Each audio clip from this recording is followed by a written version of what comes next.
Hi, I'm Scott Stafford. Hi, my name is Sherlyn Fish. Hey, Cher, you know what? I want to tell you something. I was actually hiding something for a long time, and it actually was really changing my life. I had a disconnect. So what it really was is I passed the Salesforce admin test. I had studied. I felt really good about, what I did. But when I passed that, I started to notice that I didn't feel like an admin right away. I was actually not feeling like the success that I had already achieved. So what I did is I went down into my group. It was actually the DC admin group, and I opened up to people. And immediately it started to spell that. Everybody said, I think you have the imposter syndrome. And I was like, oh, what's that? And they said, well, that's actually when you don't feel like the success that you've already had. And so I think this was a really big topic. It really changed my life to break that down, and it really start to own the success I had in my role and feel comfortable in my skin. Mm-hmm. And so I wanted you to talk a little bit about it. Let's give people some tips, because I don't want that for anybody. So let's see if we can start to dispel that and help people along. I love so many things that you did. Yeah. And I also like that you said that you don't want that for anybody, because it's very uncomfortable and it's not a fun place to be. Thank you for sharing and being really authentic and open. And I love all the things that you did. You were open and honest. Right. And you reached out for help, and you got feedback from an external source that validated you. Right. So you were saying, I feel like I'm a poser. Yeah. I kind of feel like I'm fake. Even though I did this, I kind of don't feel comfortable in my own skin. Right. And that's the undertone of the imposter syndrome, is you're feeling like a poser. Like you really shouldn't be in this place. Right. Almost a space of a lack of confidence. And that's what we wanted to talk to you about today.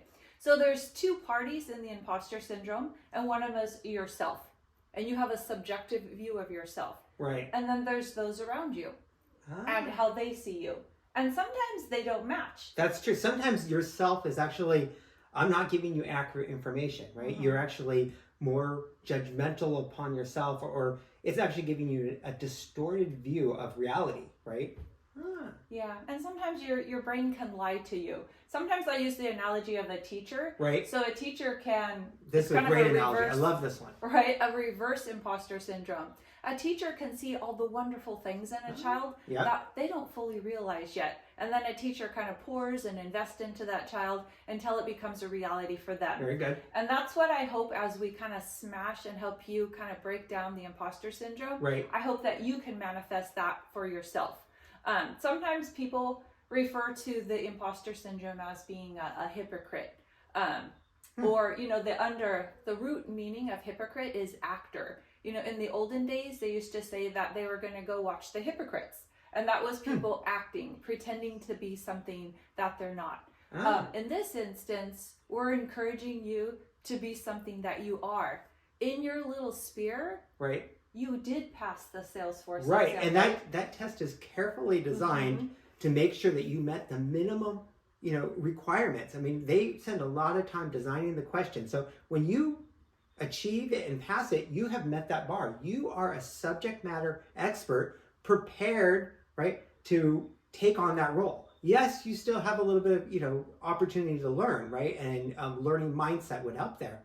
But you need to own your success. I mean, when you're in the room, you quite frankly could be the most educated in that field of everybody. So own that space. Definitely. And the kind of the root cause of it comes from a place of shame. Okay. Yeah. And also a place of not being honest with yourself. And so there's a lot of reasons that may happen, but in order to smash it, you're going to need to rewire your brain. Okay. Because you go into these automatic thoughts of, that you're no good, that you don't deserve it, that this isn't real. And so along the way, I really encourage you to replace those thoughts. Sometimes literally, journaling them. Okay. So you might say, I love this. I know where this is going, you guys. This is really powerful. We're going to have fun here. Right. And Scott's really good about jumping in and trying whatever I tell him, but he's really embraced journaling. So when he has a negative or what I call a cognitive distortion, a distortion, a belief that's not true about himself coming from his head,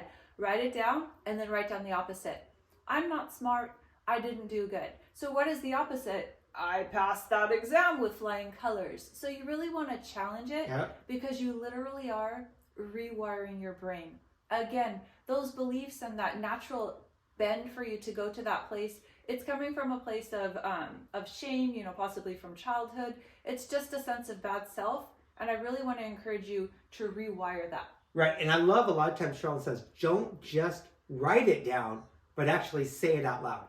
I catch her a lot of times in her room, right? We're telecommuting here. And she's actually just saying things out loud. I'm like, oh, who's in there? And she's just rewriting. You know, sometimes you'll be doing a task and you'll be like, oh, I'm not going to be able to do the brake job on the car. Actually, you could say, I'm going to learn to do the brake job. Rewiring it. Just say that out loud. I mean, a lot of times just really catch yourself, rewire that, break down that imposter syndrome, and own your success, right? Just say, hey, I am really pretty gifted here. I've learned a lot. Say it, and it will start to break that down and change your life. Yeah, it's been nice. Scott's been staying with me over the past week, and he's reflected, you really do practice what you preach. And that is something that I preach just because it's good for you. Right. So having a positive internal dialogue, especially in seasons where you're feeling doubtful, where you're feeling like an imposter, where you have actually attained a skill, but you're feeling like a faker, like a poser, that it's not really your space. Very, very, very important to challenge that negative cognition. So write it down and write the opposite. But I'm a big proponent of self-positive, so a lot of self-love. So go to that journal and also write down 3 things about yourself that you are really positive. I'm smart. I'm loving. I'm kind. I can do this. And then I really challenge you, and this is where Scott's speaking, that he's actually heard me do it. I say it out loud. Right. Because you need to hear it. You need to hear that coming into you. And sometimes there's nobody around who's saying it to me. So I'm going to say it to myself. And that's helping me rewire my internal dialogue. Okay. Because I always wanted to shift to the positive. Right. So that's something that I do. Another piece of the imposter syndrome that I really want to share with you is it is also coming from a place of lack of confidence. Sometimes an analogy I like to use is a baby learning to walk. So this is a great analogy. Right? Yeah, you're going to love this one. Hopefully you've all had the experience of watching a little baby, you know, learn to walk and kind of crawl up on furniture and stand for a minute and then hang on. It was definitely a task for them and a muscle that they built over time. Today, Scott and I walked and sat in these chairs. Easy dove. Easy dove. We didn't really think much about it because it was a skill that we had mastered in practice. Right. And I really wanted to note that for you. Sometimes in your space where you're feeling like a poser or that you're an imposter or you're faking it, you may be lacking confidence. And I wanted to validate that it's okay to feel a little anxious about it. But I want to have you keep pushing and practicing because over time, you're not going to be hanging onto the furniture to stand. You're going to feel more confident. So it comes with practice, practice, practice. Another piece that I really want to say, because I don't want you to get sidewind when it happens, is that failure is going to happen. Right. Just like the little baby when he was learning to stand, down he went. But when he went down, every little effort he had to make to get up was building those muscles. I think that happens a lot of times that though you have passed the Salesforce architecture, whatever exam you took, there's still going to be challenges where you don't know everything. Tech is huge, right? That's okay. I mean, you have to have a learning mindset. Nobody expects you to know everything. Literally, nobody does. They really just expect for you to embrace, right, the opportunity to learn. That really makes the difference. Definitely, definitely, definitely. So don't get like off guard, you know, when a failure happens. Pick yourself up again. There's a quote, and I'm going to mess it up. Failure is a bunch of, success is a bunch of failures all lumped together with you getting up and without losing enthusiasm. Right. So when you get down, don't beat yourself up. Get up again and keep going at it because that's what's going to build the confidence piece. Everyone falls down. And you can choose to stay down, but that's not what I want for you. Right. Get back up again because that muscle's getting stronger, and then you're also building the self-confidence. And that's helping you rewire that place that you can do it. So that confidence, and that's wiping away the shame, that's wiping away all those like negative distortions. Thomas Edison was once asked, and in a really snarky way, I believe somebody asked him, how many times did it take you 10,000 times to make the light bulb? And he said, no, it took me 10,000 times how to figure out not to make a light bulb. So he didn't even own that it was a failure. Smart. I just love it so much. Yep. Because it was such a strength point of view. Nope, I wasn't failing. I was learning, and I was learning how to do it, right? And what would we do without Thomas Edison and the light bulb? Another really great author, Brene Brown, and she talks about failure. And sometimes people don't try things because they're afraid. And that's such a tragic space to be in. And I wish that not for you. So if you are having a lot of fear, I really encourage you to press into the journaling and challenging those negative thoughts that come in your head. Writing them down. I know you Scott need to be that. your own cheerleader. Sometimes you won't be able to be in a space where you can find someone to dispel those inner thoughts that are not correct. So you need to actually write them down and then reprogram yourself. Pay attention to what is actually a distortion, which is not actually reality. Right. Really important. Mm-hmm. Yeah.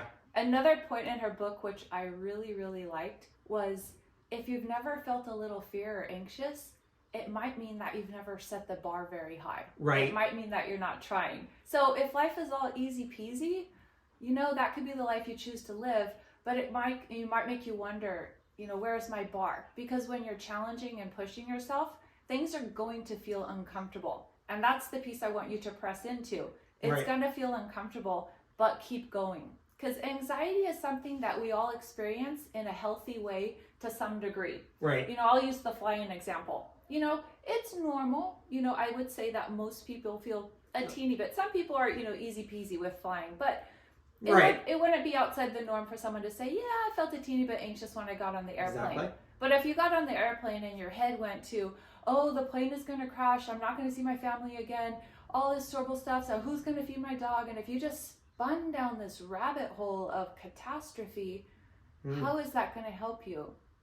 Because the data tells us very, very few planes actually crash. Right. It's a very null event. It doesn't happen a lot. As opposed to you sitting back and saying, I feel a little bit uncomfortable. I don't do this very often. And you helping rewrite your script. I'm going to take care of myself. Tell myself, I'm going to be okay. Very good. I feel a little anxious. I'm going to take some deep breaths and sit back. I'm not telling you to ignore your anxiety because it's a real feeling. It's there. Go ahead and own it for a minute. Don't go down the rabbit trail of catastrophe. Take care of yourself to help regulate that, and chances are the feeling will pass. And the more times you can press into feeling anxious and do these events, the easier it's going to get, and the less the anxiety is going to be a foe for you. So I also wanted to throw that out there. I want to talk a little bit about the self-inner talk. I mean, we all have it, right? We've just talked about how this happens to virtually everybody. Mm-hmm. So you can now feel open to say, yeah, I'm probably experiencing this and it's not out of the realm. Most people, if not all people, at some point have felt the imposter syndrome, right? Whether they're super big, beautiful as a model and they still don't feel like they're beautiful. And so they need to dispel that disconnect between reality and how they feel. Mm-hmm. But I also noticed something that was really powerful. As I listened to Sherlyn's advice, I wrote these down. That inner thought sometimes changed. And when I would get to a situation, I would actually get positive thought. I would start to get to a situation and I'd say, okay, I have to do this. And my body would react and say, well, you can do this, right? You did it before with the breaks. You did it before learning some part of Salesforce. And you're like, oh, it can work for you the more you practice and break down that distortion. Yeah, definitely. I love it. And so those are like the nuts and bolts of how I kind of conceptualize the imposter syndrome is if it's a space that you own, right, that you've actually mastered a test, or mastered a task and you're just not feeling confident or feeling like you're kind of a faker in that space. Right. I really want to encourage you to press on and practice. Right. And begin to feel like more confident with interacting with that material. Okay. Because the more you do it, the easier it's going to become. And then also to anticipate, bumps in the road. I'm kind of hesitant to say failure, but things are going to happen. It's not going to be a smooth road, but pick yourself up and get back up again. The more it's going to feel easier and easier over time. And just like the walking analogy, when I was a small baby, it was a big feat for me to kind of hang on furniture and kind of balance there. And it took a lot of muscle and a lot of thought. Right. But now we do it pretty easily. And that's what I wish for you. You press on, you push through these things. Another piece that we've kind of overlooked is what Scott did, which was very, very beautiful. Yeah. Is that he was feeling like an imposter, but he reached out for help. Yep, and we have the best ecosystem for that, right? There you go. You really do. It's something that has really drawn me into the Salesforce community and Talent Stacker, because you don't let people sit isolated and alone, right? And that helps, that kind of just smothers you and it leaves you stagnant and not in a growth mindset. Because if you're feeling all judged and critical and you hide in that, it's not helpful and you're going to go nowhere. But if you have a growth mindset and if you're thinking, hey, I need help, I'm feeling like not confident. Right. He reached out to his tribe. Yep. He reached out to his people. And everybody really dispelled that. They're like, we felt that way. As you talk to people, you're like, oh, I actually am pretty good at this. You know, I learned a lot.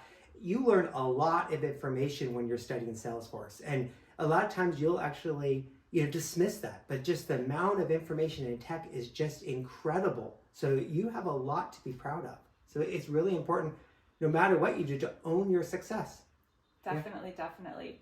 And him getting that positive affirmation and supportive feedback, it was helping him build his confidence and rewire his brain to instead of going to the negative, like, I don't deserve this, I'm a faker, I'm an imposter. He had people validating him. No, we see you. We see your skills. We believe in you.